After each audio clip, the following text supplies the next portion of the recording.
Chuck is a former military pilot who has maintained his interest in early jets by restoring this aircraft.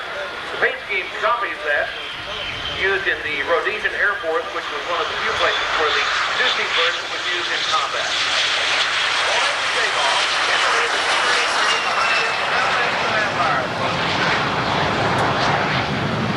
The Vampire has a top speed of 538 miles an hour, with a ceiling of 40,000 electronics.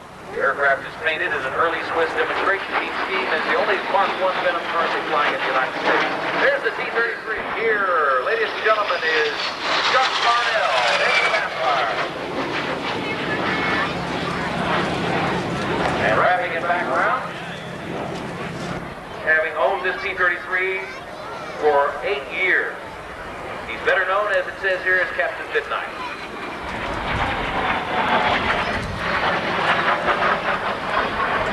While Rick Sharp in the Chuck Parnell in the Vampire.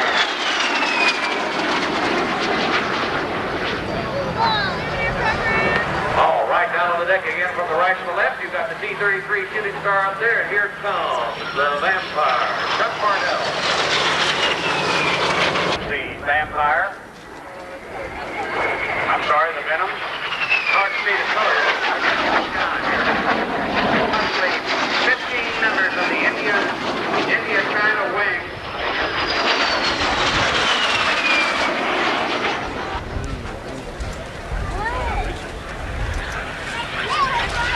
Oh, look at that, right down on the deck.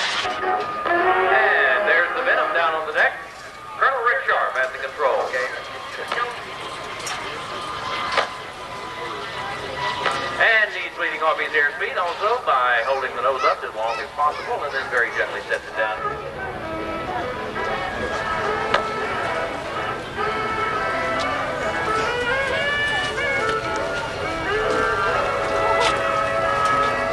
The Confederate Air Force. Now watch them as they gently lift off, and one of the aircraft will slide over into the slot of the diamond formation.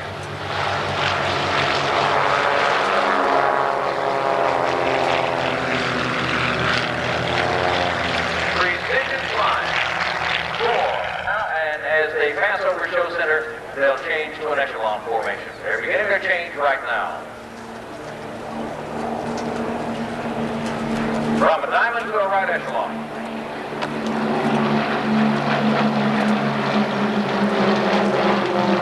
All officer candidates, please assemble at the base of the tower. Acting out right now from the Combat Jets Museum in Houston, Texas. Ladies and gentlemen, a Russian MiG-15. At the controls is the Combat Jet 10 pilot, Ed Schneider. That's the test pilot, the former Navy aviator. Right behind that, an F-86 Sabre, a former naval aviator as well.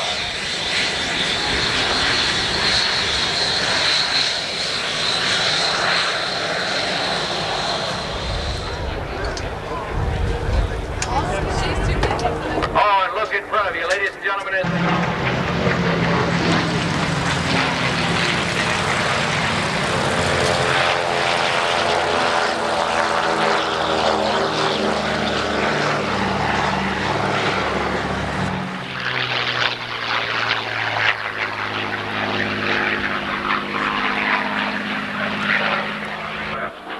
Powered by a 1,490 horsepower Packard engine. It had a performance speed of 487 miles an hour, leaving us 41,900 feet and a range of 950 miles, give or take. Here.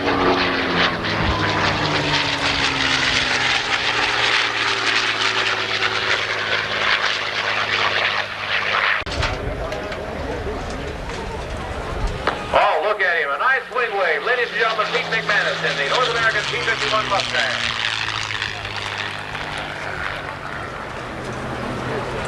On takeoff roll, ladies and gentlemen, from the Combat Jets Flying Museum in Houston, Texas, a Russian MiG-15 and an F-86 Sabre.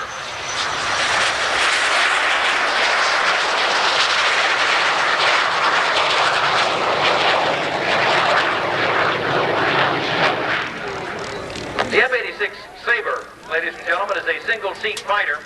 Just go by the MiG-15 and the F-86. Give a wave to Pete McManus and his North American P-51 Mustang, 83rd. Nice job, Pete.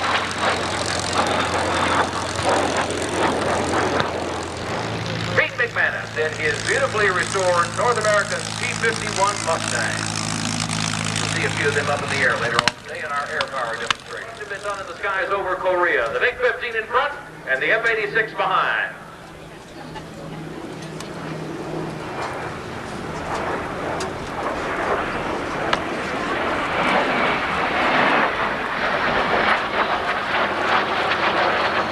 You can imagine, ladies and gentlemen, what that must have been like. The Korean War was probably the last war where you saw dogfighting of this nature with our modern jet fighters like these. The MiG-15 with, and the F-86 got him. Look at that. Smoked him right in front of your eyes here at Airshow 88.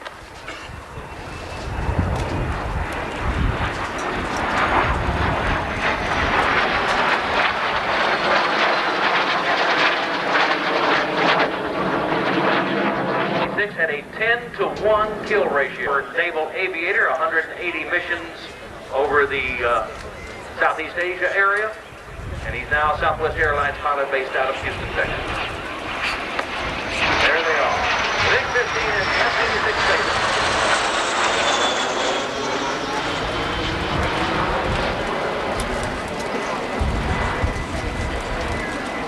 One of the Blue Angels, the Concorde, the Spirit of St. Louis, and an F-2 Banshee.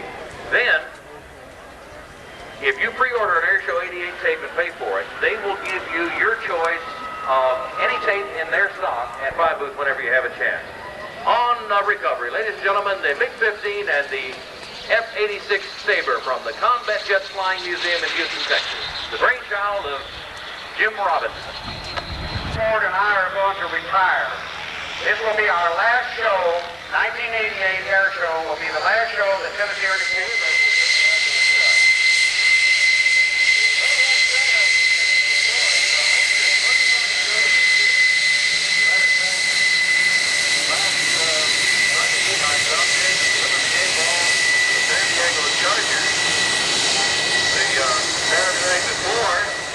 Okay, as you break off, watch her spiral down. Here comes the glider now. You watch the glider flying around. What a beautiful show there as he begins to fly around. And you know, this guy doesn't have an engine either, just like us. My parachute has a forward speed of 20 miles per hour. This gentleman must be doing about 100 or so as he zips around me up there. He looks absolutely fantastic. Okay, as the gentlemen fly around, they'll be headed down very shortly. If you notice with these parasails, they land just virtually just like aircraft. Watch you start to flare out right here.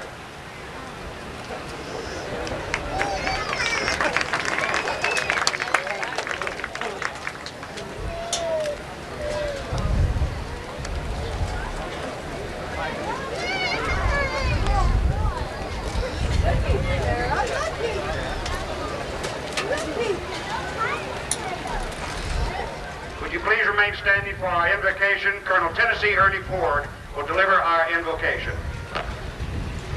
Our Father in heaven, we thank you for this day. We thank you for what it means. We thank you for our blessings and for health and strength. And we especially pray for this day because of its dedication and to the people who give their time and efforts. We also say a prayer for those who are less fortunate than us, the sick, the suffering, the sorrowful, the frightened. May you in your infinite mercy gather us each day closer to you and make us know the power of your mercy and your salvation. Bring us peace, give these great flyers a keen eye and a steady hand. We say this prayer in your name and for your sake, our Savior Jesus Christ. Bearcat.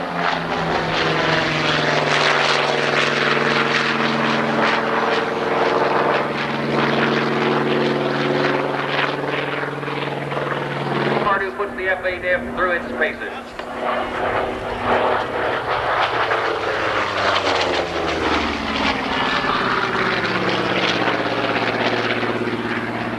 And he does a magnificent job. Let's watch him.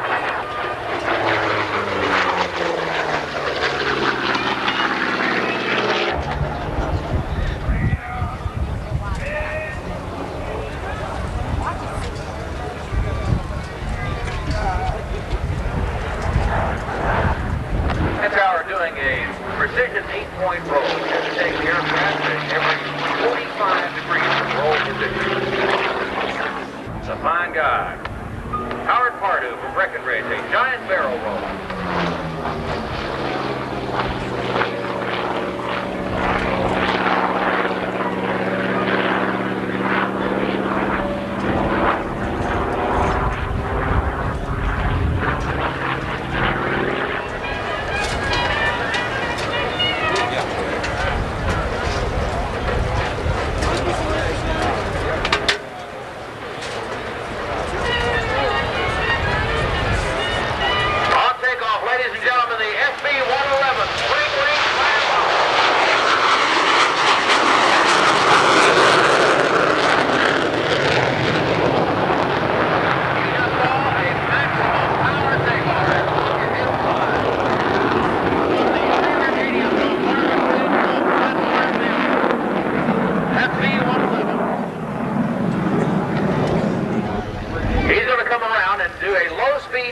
Let you get a picture of this FB-111 in its low-speed configuration. Then he'll go up, pull the wings back, and give you a high-speed pass.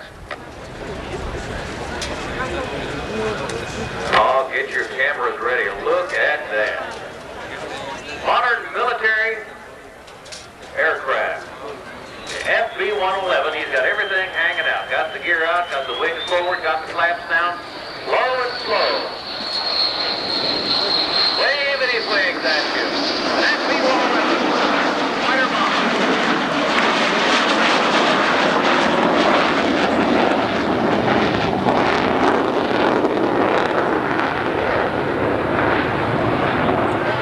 Kick in the afterburners and off we go. Taxiing down. And Howard was in the Marines, so now you know why it's got Marine markings. Got a big P on the tail for Pardue. Howard Pardue, ladies and gentlemen. In addition to being a fine aviator, he's one whale of a nice guy. Moderately high-speed pass.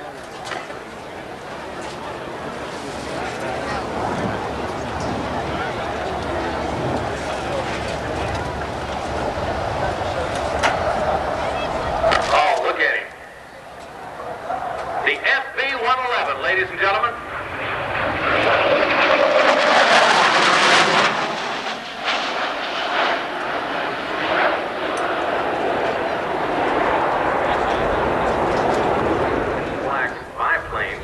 Is the Great Lakes 2T1 sports aerobatic aircraft of Paul Fiala, who's the aviation department manager and chief pilot for the King Ranch Corporation.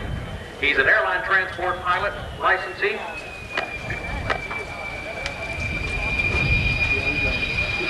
And the FB-111's down. Paul has been flying for 35 years. He has over 17,000 flying hours. He began flying at the age of 15 while attending Ray High School in